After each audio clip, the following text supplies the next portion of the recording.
It's time for Sports Desk. Sports Desk.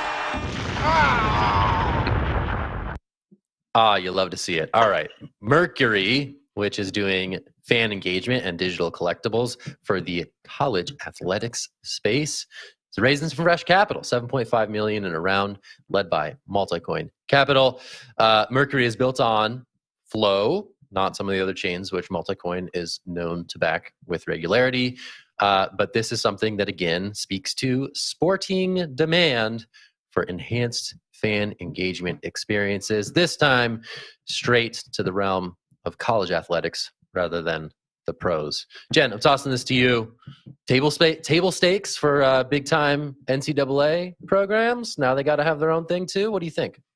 I know. I had this thought the other day because college sports have the craziest communities. Those fans are so supportive of their teams. I'm not from the States, so every time I see this depicted in the media, it's really interesting and novel to watch from afar. And every time I see it, I think, like, darn, why isn't there an NFT for this community? Because I think that NFTs would really help them thrive. I think it's really interesting that this project is focused on not using the word NFT and not overly explaining the technology to the fans, just letting them know, how it might benefit them in their community building, I think is really, really interesting. The CEO said we want sports fans that don't care about NFTs. I would love to see a project though. So I think that they have it right narrative wise, kind of, but the fact that we're talking about it on this show, I think means that those fans are still going to know there's NFTs, and the barriers that come with NFTs and people who don't really understand the crypto Web3 space thinking, this isn't for me, still exist. I think it will be really interesting when some kind of fan engagement product comes out, doesn't even mention NFTs. We don't talk about it on CoinDesk because it's not in their PR narrative, and they can just really explain to fans why what they're offering is novel and different than before, and the technology just exists in the background. Will, what do you think? Yeah, two things caught my eye on this one. One, the college sports. We know that college sports, it's been tough to monetize a lot of those athletes in the past. The NCAA has really clamped down on those athletes being able to get any sort of money from their naming rights, any sort of money from like the jerseys that they sell. The fact that you have the NFT marketplace coming in here right after a lot of those rules have been changed over the last 2-3+ years, it's another avenue for them to garner more revenue, and that's a big deal. A big deal rather for those athletes. Excuse me. And I think the second point that's interesting here is it's on the Flow blockchain, so like on a more technical level. Like we haven't seen a lot of stuff from Flow in quite a while. I think like NBA Top Shot had its moment. There's a few other things on Flow, but that was about it, right? And it just kind of died off, and a lot of these other Solana-based NFTs, Ethereum-based NFTs really took off. Interesting to see Flow back in the picture here, and the fact that Multicoin is putting money on it along with a few other venture firms is also notable. The argument's still there for putting NFTs on Flow. The argument's still there for putting things on Flow and getting adoption there. Jen, I'll throw it back to you.